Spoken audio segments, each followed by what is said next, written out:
Hello, good morning, good afternoon, or good evening, wherever you are on this beautiful planet of ours. Welcome to Sustainability in Your Ear. This is the podcast conversation about accelerating the transition to a sustainable carbon neutral society, and I'm your host, Mitch Ratcliffe. Thanks for joining the conversation today. Let's talk about sea level rise, which has accelerated and appears to be poised to take almost 8 inches more coastline by 2050, according to NASA's Jet Propulsion Laboratory. I'm pleased to welcome back an expert who has talked with me several times, oceanographer and author John Englander.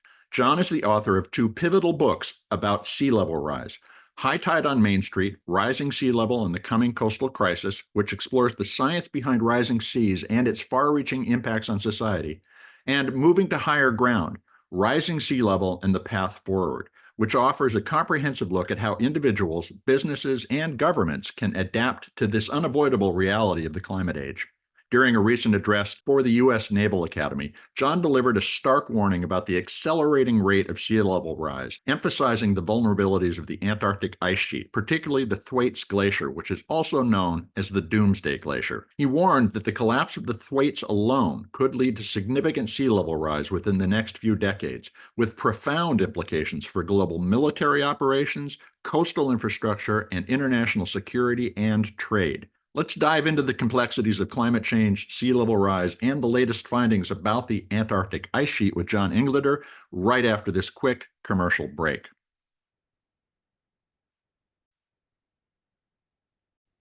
Welcome back to the show, John. How are you doing today?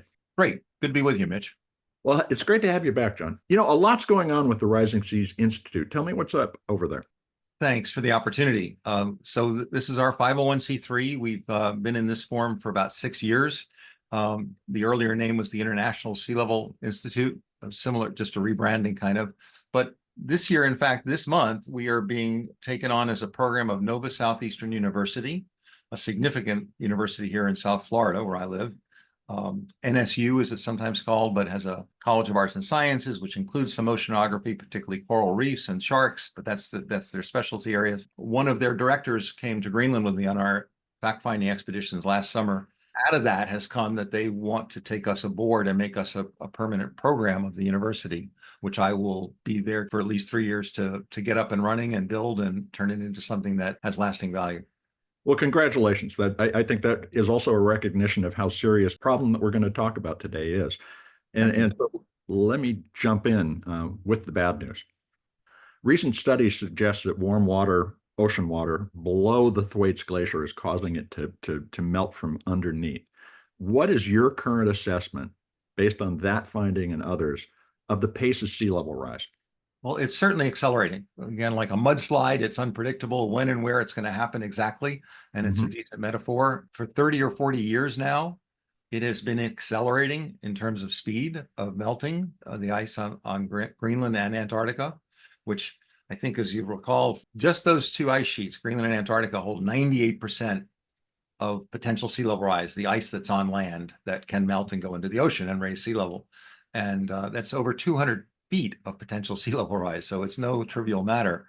We tend to look at all the other issues of flooding, but sea level is different than flooding because it's permanent, effectively. I mean, it changes on a scale of usually thousands of years or tens of thousands of years, or actually 100,000 years, okay? But it's happening on the scale of a century now. In fact, it's happening where we can start to see the data in a decade. So it's very different than a flood event, as we're used to with hurricanes, heavy rainfall that's happening, extreme tides. All of those things are flood events, and downhill runoff and rivers overflowing their banks. All of that is flooding, but the water dissipates. It has some place to go to return to the prior flood level. Sea level rise is quite the opposite. You can't get 10 feet of sea level rise this year. You could get a 10-foot flood this year from weather-related events, right? Rainfall, runoff, and storms and storm surge. But I don't know anybody that thinks we could get enough ice to melt in Greenland or Antarctica this year to cause 10 feet of sea level rise. This century, we could get a foot a decade. And we know that because in the geologic record, that's what happened. 11,000 years ago, sea level was rising over a foot a decade for 4 centuries. That's a stunning figure to think about. I mean, this isn't a theoretical computer projection. This is in the geologic record that sea level, because of melting, was going up over a foot a decade for 40 decades on end. I mean, you can't miss that in the geologic record. You're talking about something that absolutely transcends a human lifetime. We're talking about a permanent change from the perspective of anybody living today. That's right. And just imagine any coastline you've ever been to in your life, what 10 feet of higher sustained sea level would mean. Not a flood event, not weather, not hurricanes, not tsunamis. That's the baseline, because as sea level goes up 10 feet, the shoreline goes inland hundreds of feet, depending upon the slope. So, is the world preparing sufficiently for sea level rise, in your opinion? No, absolutely not. We're confusing it with flooding events. One for one, we're taking scientific projections, which I hope we get to talk about, the IPCC and others that are often quoted but misunderstood, and we should explain that for a moment in plain language. We are not preparing enough. I mean, there's a few places that are talking about preparing for sea level rise, but it's pretty modest. It's usually on the form of like maybe a foot or two by mid-century in the next 20, 30 years. That's not bad, but it's going to be worse as the century goes on because of the nature of how the ice melting happens and accelerates. It feeds on itself, basically. So there are cities we could point to. Boston's got a nice plan that looks out to 5 feet of sea level rise. Miami's talking about how to prepare for up to 2 feet of sea level rise this century. Singapore is planning on about 3 or 4 meters of sea level rise this century. They're probably the most ambitious of a larger, well, they're a small nation, but still a global player. So different places are looking at it differently. And of course, the geography presents a different situation from Miami to Sure. Boston to Singapore to the Bahamas to Portland. So it depends upon slope and terrain and whether the land is currently uprising or uplifting or subsiding, which adds to or subtracts from apparent sea level rise as the landforms move up and down. So it's a lot more complicated, which is what I take pains to explain in my book in plain language. But it's counterintuitive. We Yeah. tend to think that, well, it's similar to flooding, and should be able to project it the same way we project flooding events. But the melting of the Greenland and Antarctic ice sheet, those two ice sheets, miles thick, and they're both melting more each decade. I mean, like 30% more than 3 decades ago. Now, it's happening, it's speeding up dramatically, yet it's still only about a quarter of an inch a year. This is what's so confusing about it.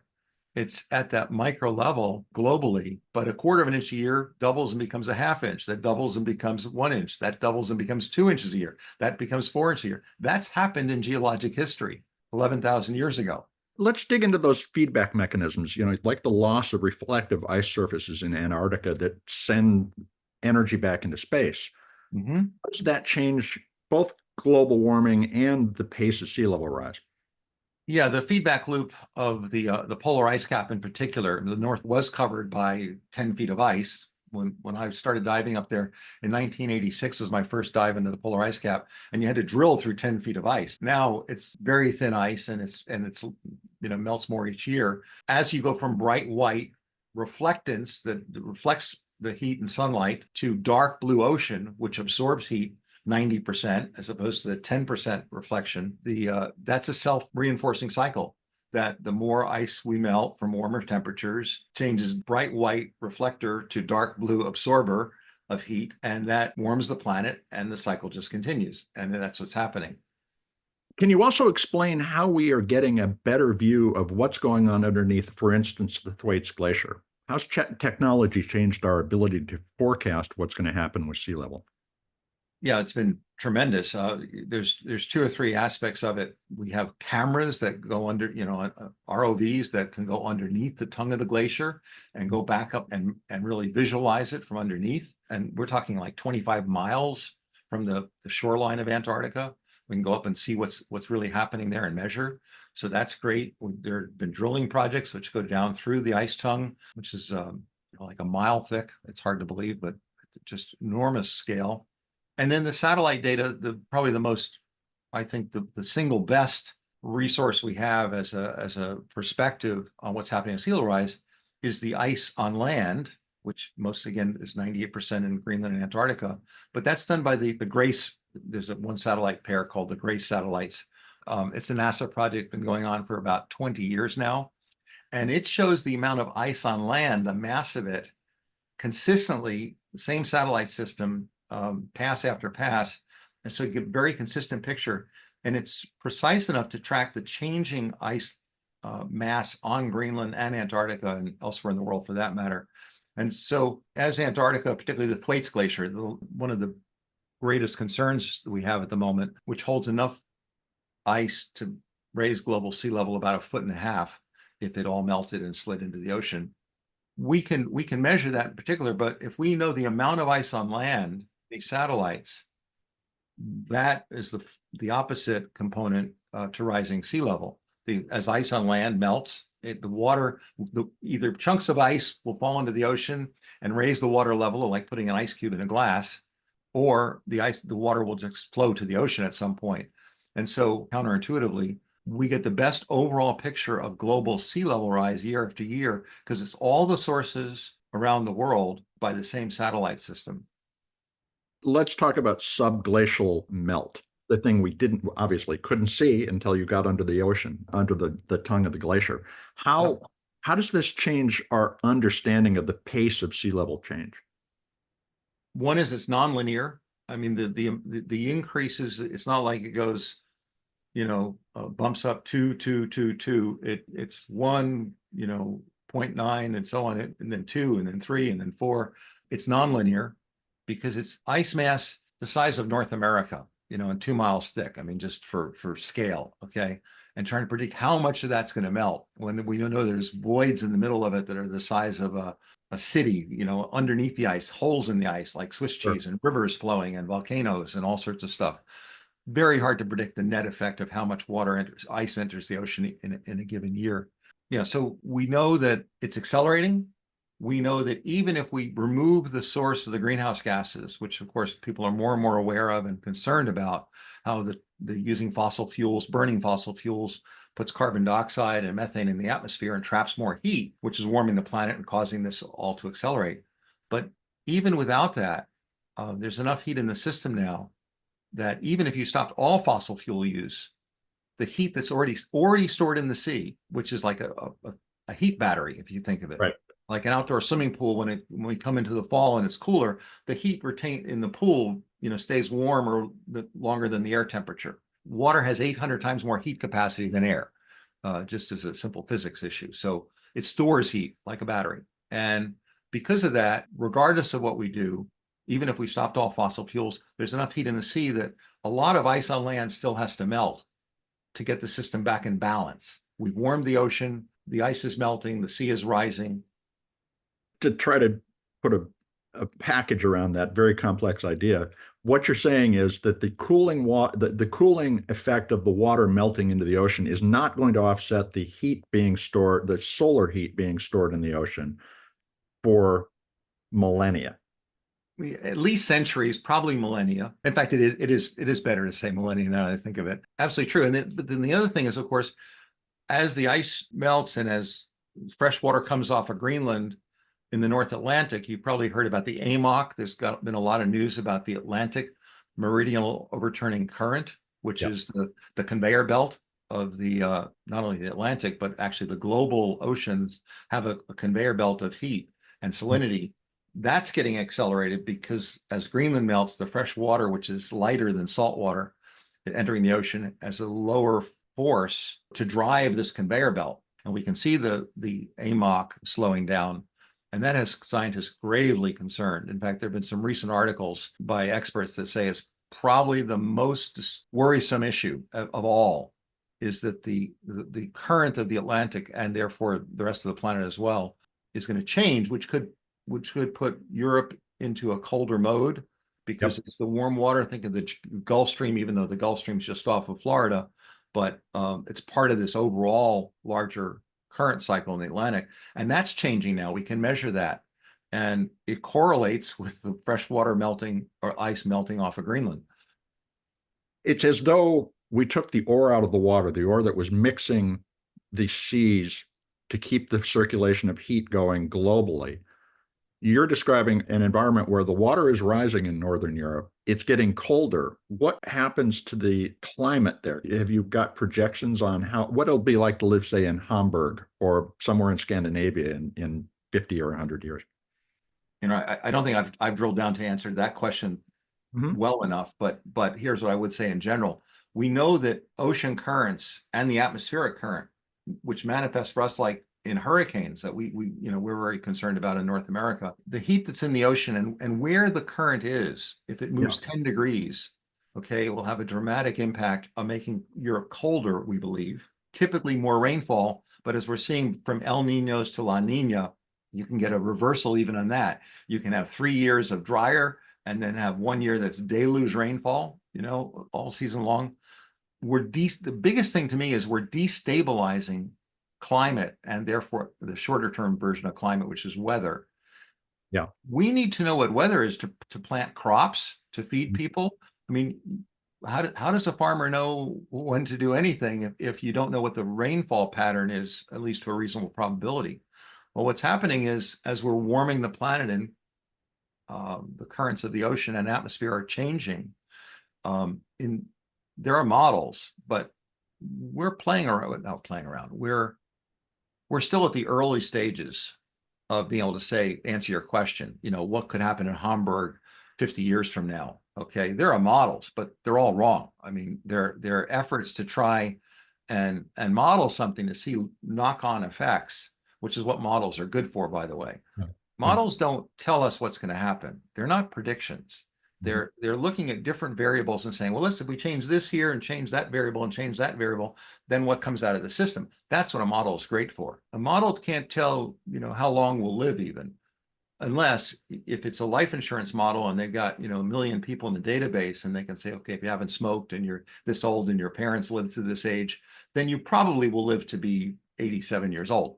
Okay, that's a model. It doesn't mean that's how long you're going to live. Okay, it's a way to give us a framework of variables and their interdependency, and they're good for that. But like with Antarctica and Greenland, they're not telling us how much ice will melt. The best place we get that information in historical is to say that 11,000 years ago, sea level rose 65 feet in 4 centuries without human intervention. That to me is the most staggering of all predictions. Well, and potentially the most concerning thing is that we just don't know whether our models are anywhere near correct anymore because of the changing factors that you've been describing. Yes. You also made an important point earlier, is we think of floods as coming and going, and this is a permanent change. But can you talk a little about what happens when salt water impedes on coastal areas, to the water supply, to the infrastructure too? Sure. As you melt ice and raise sea level, and the ocean is salty, of course, as you suggest, that saltwater intrusion here in Florida, particularly the porous limestone, it gets into the water supply actually, because the rock is porous, like a hard sponge, a calcified sponge. You can think of what the rock is here. And different places have different bedrock, and some have sand, some have granite. And then there's the issue that's very relevant of land subsiding or uplifting, and that adds to confusion. There are places like Jakarta where in 30 years it's gone down over 10 feet, which adds to apparent sea level. In the northern latitudes, probably near where you live and up in Scandinavia, the land is still uprising a little bit, so it looks like sea level's falling. That's because the land subsiding or the land uplifting, I should say, rising up, is faster than sea level rising. That seems confusing, but that makes it appear sea level's falling in Scandinavia. Okay, that'll change in 20 or 30 years as the rate of the ice melting increases and sea level rises faster than the land is rising. Then for the first time, they will see the effects of real sea level rise, of net sea level rise.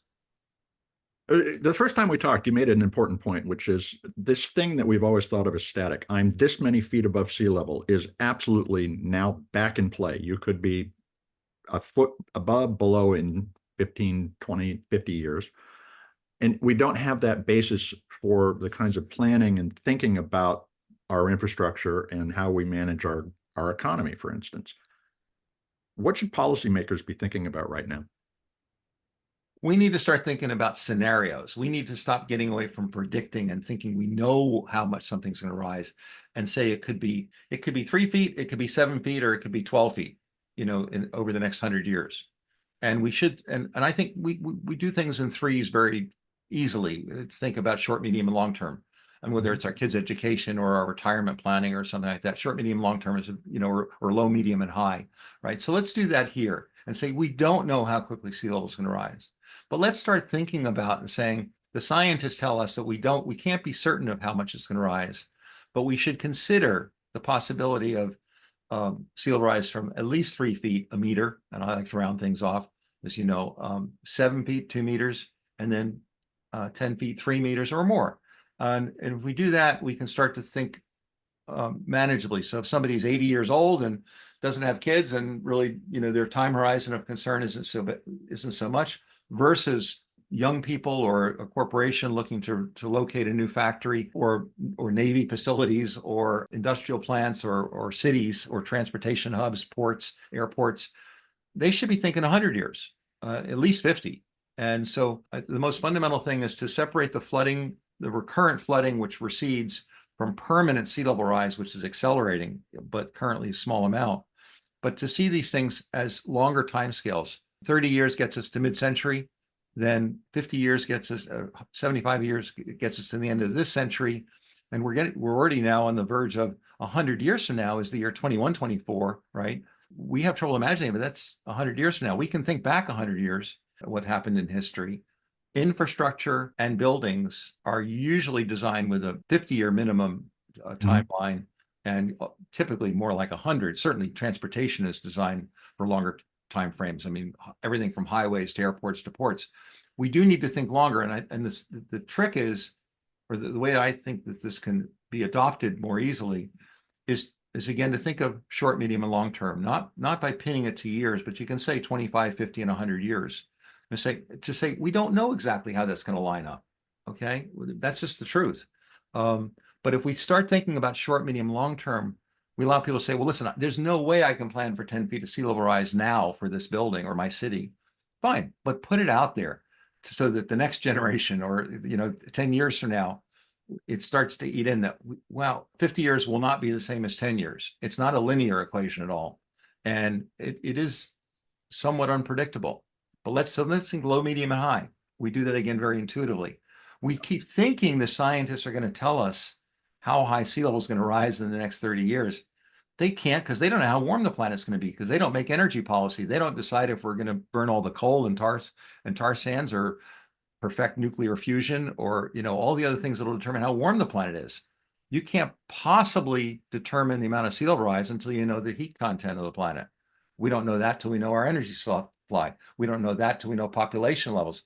We're all seeing AI chips, which are this new latest, bright shiny object. Apparently, they're consuming 20% more power, just in the last 2 years. That's going to drive up the demand for energy, which is going to drive up the use of fossil fuels, or other clever, solutions. So we have a massive stochastic mess that we cannot figure out what inputs or outputs ultimately will actually behave like. This has been a great beginning of this conversation. I want to take a quick commercial break, and then let's talk about what you've been telling the U.S. Navy. We'll be right back after this quick commercial break.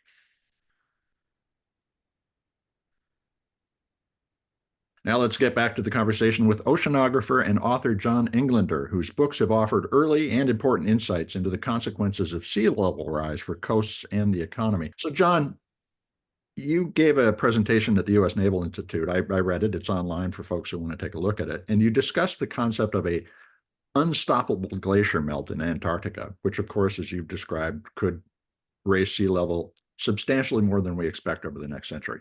How did the Navy staff react to that? Well, it was a great one-day workshop. Lots of admirals in the room, about I think 300, or I mean, not all admirals, but lots of admirals and senior staff and their infrastructure on the grounds of the U.S. Naval Academy, which is rather famous and kind of signature location in Annapolis, Maryland. Curious, how far above sea level? Oh, they're right at sea level. They have a problem. It used to be 1 or 2 or 3 days a year. Now it's like 10 or 20 days a year when the campus floods, and certain buildings and classrooms have a problem with just routine flooding at extreme high tide. So the Navy already has a palpable experience of sea level rise. Absolutely, and it's gonna be there's no easy place to relocate the U.S. Naval Academy to, just as there isn't the large shipyard down in Norfolk, Norfolk Naval Station. No, so it's very very front and center to them. They're seeing it and their campus where they're trying to teach people how to prepare, to be the Navy commanders of the next generation, the next 20, 30 years. So this was a workshop put on by the Naval Institute, which is a smaller independent body on the grounds of the Naval Academy where the undergraduates are. And this is kind of a think tank and history center and policy discussion forum run by admirals or retired admirals, I should say, and but really staying well connected.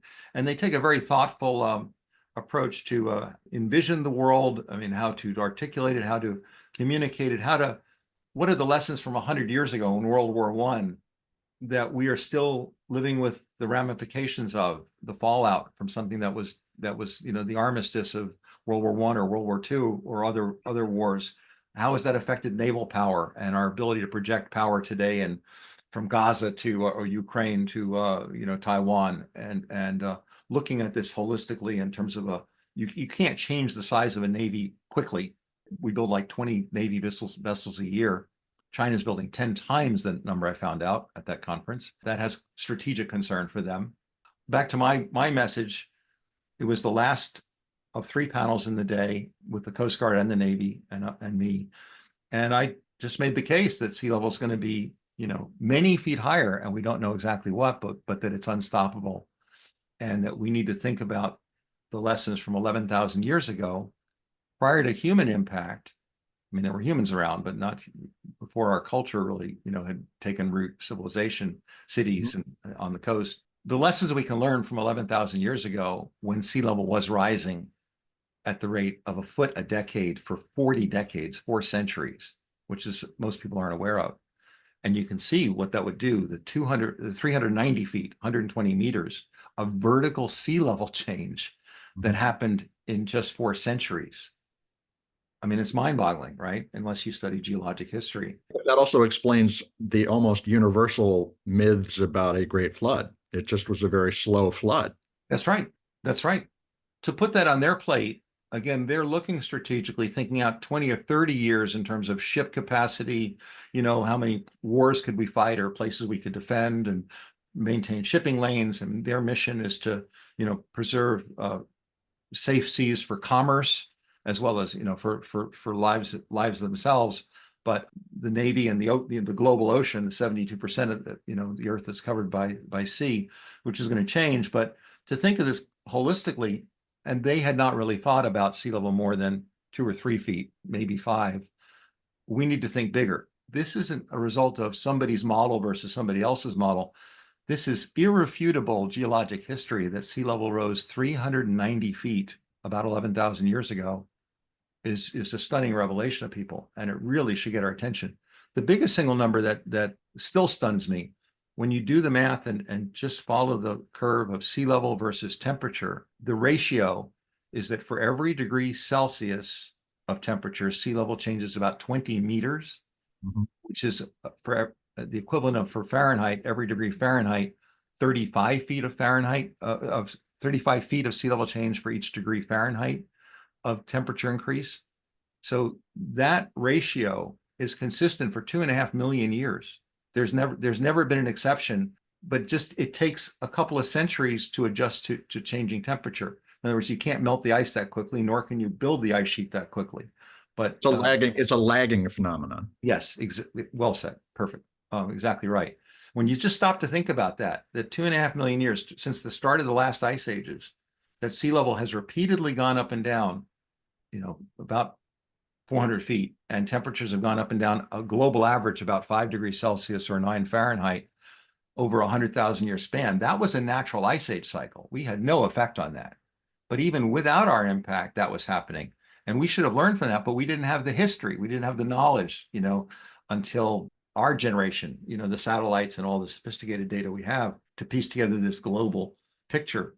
I mean, when I studied geology 50 years ago, I hate to say, it was still just a newly accepted theory of the seafloor spreading, the continental drift, the plate tectonics, that is so obvious that Africa fits like a glove into South America. When you look, and we know the mechanisms of the seafloor spreading now. That wasn't known 200 years ago. The ice age cycles weren't understood 200 years ago. So we have the data from satellites, from geologic history to put together a really comprehensive picture now.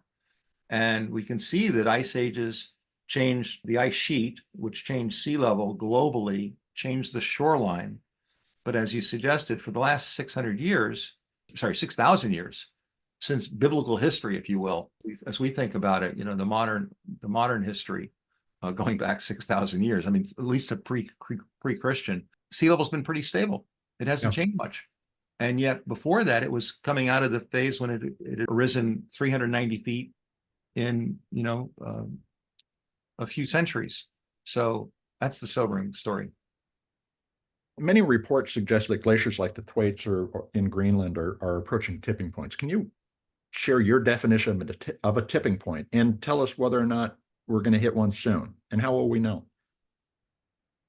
Great question. So the classic example of a tipping point is, you're sitting on a chair and you start leaning back, and at first the chair is trying to keep itself where it was, but at some point the center of gravity is such that the chair is going to fall on its back regardless of what you do. It could be a rock rolling downhill or an egg or anything else, but it's when the motion, which is negative at first, turns neutral and then turns positive. Okay, there's something about the physics dynamics that means something's going to continue on its trajectory even when you remove the input. Okay, so for sea level, that means when are we at a point when the sea level is going to continue even if we take our foot off the accelerator?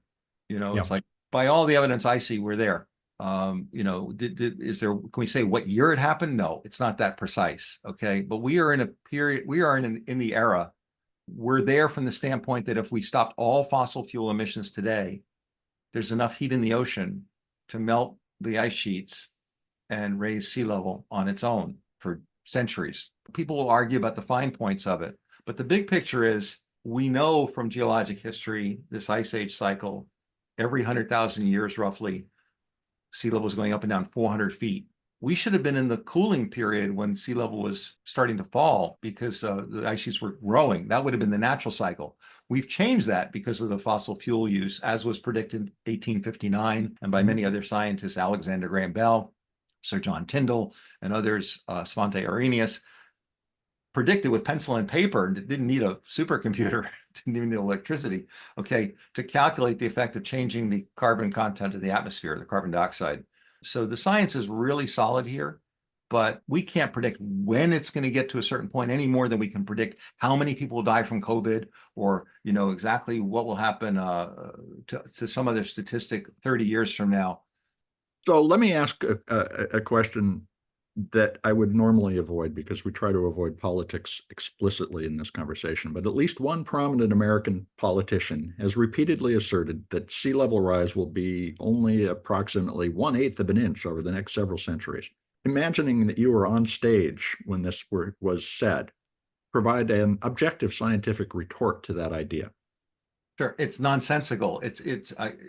I wouldn't want to be insulting, but it's ignorant, because that is simply not true. The fact is that over the last 2.5 million years, we've had consistent ice age cycles, and sea level has gone up and down 400 feet, roughly 120 meters. It's happening now. And it's speeding up decade by decade. How much have we gone since 1990? Roughly a foot. I mean, I have to go in, depending on where. Seems like a lot more than 1/8 of an inch. Yeah, no, there's no measurement that indicates that. I think that was from something taken out of context, not surprisingly, talking about in some place they measured. Well, that was probably where the land was uplifting. So sea level was going up and the land was uplifting. So it didn't look like sea level. And that's happening today in Alaska and Scandinavia. They're not seeing sea level rise yet because their land is uplifting faster than sea level is rising. We know that, we understand that. But somebody could say, well, it's only 1/8 of an inch in Alaska. Hypothetically, or I don't know where that report was from, but it's totally out of context. Yeah, so the numbers get cherry picked in order to provide counter evidence that is not valid. How do we begin that conversation in such a way that everybody in this country can, and I know we're very poorly prepared to be objective, but to objectively have a conversation about what we do next based on this, because everything we've talked about so far points to the fact that we simply aren't even looking at reality and preparing for it? What should we be doing? Well, again, I think having a framework to talk about short, medium, and long-term planning helps. Short can be the next year, 5 year, 10 years. I mean, the near term, what's going to happen, right on our doorstep. 25 years, 50 years, and 100 years is the long term. Mhm. And start thinking that and realize that the future is no longer like the past. In other words, the next 100 years aren't going to be like the last 100 years. However, looking back 11,000 years can teach us a lot, because Yeah. if we can see that there have been ice age cycles going back 2.5 million years, what we know now from solid geologic history, that teaches us something and puts it in perspective. People say, well, what about a billion years ago? The Earth was a bit okay. The Earth's 4.5 billion years ago. That's confusing. If we take 2.5 million years, the period of the ice age cycles as we know them, which is based upon the current vegetation pattern of the Earth, and what's frozen and what's not frozen, and how where the volcanoes are. The Earth's been through many great changes in its 4.5 billion year history. 2.5 million years, the ice age cycles, gives us a good reference to say we know that when temperature rises 1 degree Celsius, that's almost 2 degrees Fahrenheit, of course, that we're going to lose enough ice on land that sea level will rise, as I said, 35 feet for each degree Fahrenheit, or 60 feet for each degree Celsius. That's facts. We can say this is based on good history, and we can project forward from this. Pulling something out of the air and saying, well, in this place, it looked like it was only 1/8 of an inch rise. That's because the land's uplifting. So that's cherry picking your facts to make your case. That's not good science. Given all of that, what advice would you give to the mayor of Miami or the mayor of Los Angeles, two cities which face some inundation, in terms of their preparation? What should they be doing? Let's start in the short term. You're going to get more in the short term. You're going to get more flooding. We're seeing that but also more drought. These higher temperatures on Earth are causing parched Earth in a lot of places and a failure of agriculture. We're also seeing so much rainfall that the systems can't even process it or divert it. The first thing is to realize that the flooding problem in the next decade is something you better be prepared for, and it's getting worse. Sea level rise is not going to become noticeably worse in the next 10 years. So when you think of sea level rise and flooding as similar, we're confusing ourselves. Mm-hmm. Think of imminent flooding in the next 10 years as one kind of problem. Think of planning for sea level rise over the next 25, 50, or 100 years as a different kind of problem, because that's a change in base level, and the flooding events are going to be on top of sea level rise. So we've got to do both at once. And if we put them all together in the same bucket, we confuse ourselves. So if I'm in Los Angeles, I have to be prepared for more water coming off the mountains, right, and the ocean rising incrementally. Should I be thinking about seawalls, raising my freeways? Where would you suggest the most productive focus might be placed? It's all of the above. We have to do everything. We have to change our whole concept of drainage. Architects and engineers look at a property, the drainage of what are we going to do when there's rainfall or storms, and high tides. But the problem is, it was always assumed that the next 30 years were like the last 30 years, or the next 100 years were like the last 100 years. That was always the assumption in engineering, that there's a stability, and that over a long enough period of time, whether it's 30 years or 100 years, typically, the past predicts the future. But that's true in a stationary environment. That's not true when the variables are changing, the characteristics. And so we have to realize that planning for sea level rise based upon the last 100 years would be stupid, okay? But even storm content, even agriculture, we have to look for the changing patterns. But as we all know, they're becoming unpredictable. Hurricanes are an example. They're not talking about coming up with a category 6 or 7 hurricane because of what we're seeing, in recent years here in Florida. And nationwide, what happened in Asheville, North Carolina a few weeks ago. The past no longer predicts the future on a short-term basis, and we have to get away from that concept. Understanding that the planet is going through a set of changes it's never had in the past. The one question I'm left with is, what can all of us do? Is it simply a matter of abandoning fossil fuels as quickly as possible? Is that the silver bullet? And it doesn't sound like it is. So that's why I'm asking. Yeah, great question. You're being very practical, Mitch. We do have to work our way off fossil fuels that are warming the Earth. And this Navy conference I was at last week reinforced the importance of fossil fuels from a strategic standpoint and to keep the world moving and, the sea lanes open and everything, commerce and defending places. There are no simple choices anymore. We're at 8 billion people. We're using more and more energy. Even things like AI are using more and more and more energy. That's going to melt the ice faster, and the sea level is going to rise. And we don't want to believe it. Okay, we want a simple solution. I don't think there is a simple solution. I think we have to think of scenarios, communicate clearly, even things like the difference between flooding and sea level rise, what we talked about, just a few minutes ago here. That's a fundamental concept. Even experts tend to do that. They tend to think of all the water, well, it's all the same. And then you just kind of go through them. The difference between permanent sea level rise at inches a year versus a 12-foot storm surge that's coming through. Totally different concepts in terms of how to design for them.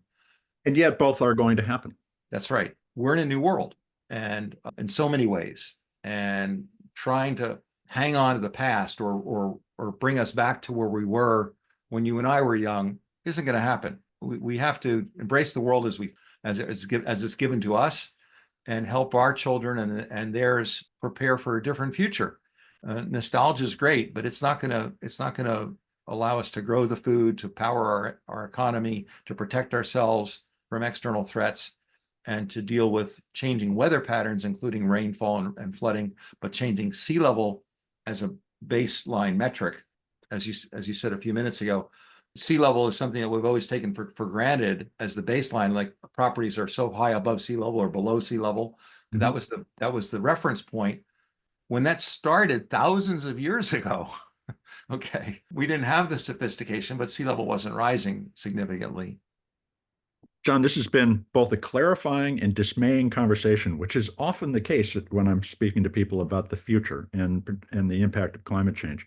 How can folks follow your work and keep up with what you're thinking about and the warnings that you are issuing? The first thing to do is to read one of my books, and probably the more recent one is better, the Moving to Higher Ground, Rising Sea Level and the Path Forward. That's a good explanation. As you know, it's in plain English. There's no jargon in the book, not even one word. There's not a lot of confusing numbers and tables. There's stories and anecdotes. And I really do believe that helping people have the baseline and put things in the right framework is critical. And most scientific articles don't do that. They're written for colleagues in jargon and really abstruse detail that turns people off. So whether it's my book and there's a lot of good websites. The government has a new website, sealevel.climate, I think, .gov or something. But there's just search for sea level educational materials and curriculum. And then talk in plain English to people, and talk to your friends, your partners, your business colleagues, and your neighbors. Educate them, because I think you'll see that most people have great misunderstandings about this, in many ways. And the first thing we got to do is educate, so we're all understanding the problem similarly. And then with that comes pressure to change what we're doing. But first, you've got to view the problem similarly. And at the moment, we're not. Most people think that melting icebergs are going to raise sea level, and that we can somehow stop this by just driving electric cars or recycling enough. We've got to get smart and honest and get the politics out of it and realize that the planet's changing in front of our very eyes, whether it's sea level and the coastline. The issue I choose to use as my teaching tool, how it's going to change ocean currents, how it's going to change temperatures all over the world, how it's going to change food supply, agriculture, what we can grow, when we can grow it, the vulnerability of crops, and how we're going to power the world. We need to have a discussion about all of those things, but sea level becomes a key issue because it changes the coastline. John, thank you so much. I hope we can continue this conversation here on the show, but that as a society begin to embrace the comprehensive change we face. Thanks so much for your time. Thanks, Mitch. You're a great interviewer. I'd be glad to come back anytime. And the Rising Seas Institute, which will be soon moving to Nova Southeastern, will become a resource as well. And so have people check out their website, risingseasinstitute.org.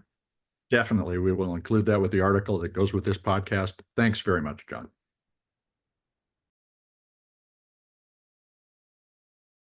You've been listening to a conversation with oceanographer and author John Englander. Find out more about the organization he co-founded, the Rising Seas Institute, at risingseasinstitute.org, Rising Seas Institute is all one word, no space, no dash, risingseainstitute.org.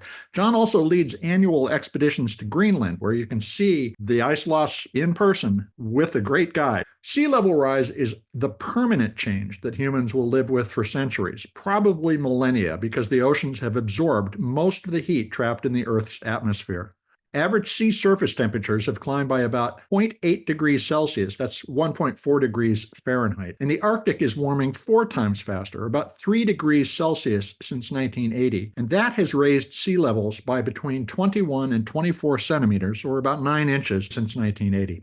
Until we lower emissions sufficiently to stop glacial melting, sea level rise will only continue, and more ports, infrastructure, and the entire economy, all economies, will have to deal with the threat of disruption. As John pointed out, we're not talking about floods, which rise and recede in days, but about permanent displacement by seawater that will invade coastal neighborhoods, often thousands of feet, even miles from today's shoreline. It's no wonder that the U.S. Navy, the branch of the military most impacted by sea level rise, was startled by John's warning in Annapolis. The United States' defensive stance could be undercut by rising water, and that flooding will be a permanent fixture from the perspective of any living person. We've tipped the atmospheric balance that trapped so much water and ice at the poles to allow our species to evolve successfully, and there's no going back. It's only over many lifetimes of diligent environmental awareness and responsibility that we will begin to recover the shorelines that we knew when we were young. If you live near the coast, consider how long you intend to stay. And if you want to stay in that home, insulated from inundation for decades, you might want to consider moving